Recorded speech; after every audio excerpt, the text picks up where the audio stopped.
জন্ম মৃত্যু বিয়ে এটা নাকি বলা হয় যে ওপরওয়ালা থেকে হয়।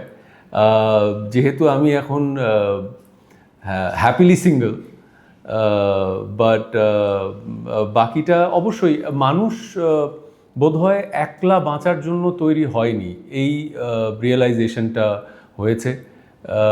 মানুষ একলা বাঁচতে পারে না।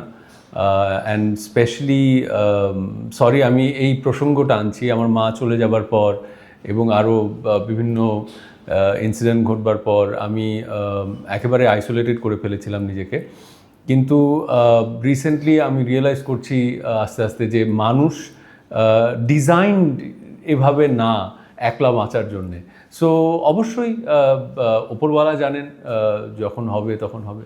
জীবনের অনেকটা সময় আসলে খুব প্ল্যান করে জীবনকে এগিয়ে নেওয়ার একটা চেষ্টা, সেটাকে ভুল বলবো না আমি, তখনকার এক একটা সময়ের এক একটা উপলব্ধি জীবনে।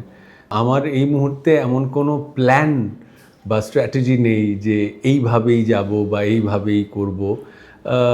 জীবনের গতি, জীবনের স্রোত যেদিকে যেভাবে নিয়ে যাবে সেটাকে মেনে নিয়ে জীবনে পরিপূর্ণভাবে বাঁচার,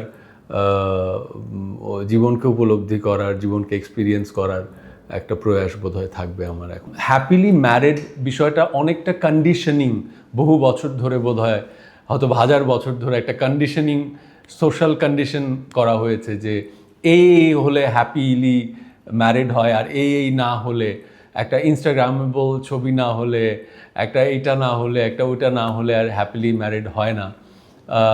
কিন্তু আসলে রিয়ালিটিতে অনেক ছোট ছোট ছোট ছোট জিনিস থাকে যেগুলো বোধহয় একটা ম্যারেজকে স্টেবল রাখে, সামনের দিকে এগিয়ে নিয়ে যায়।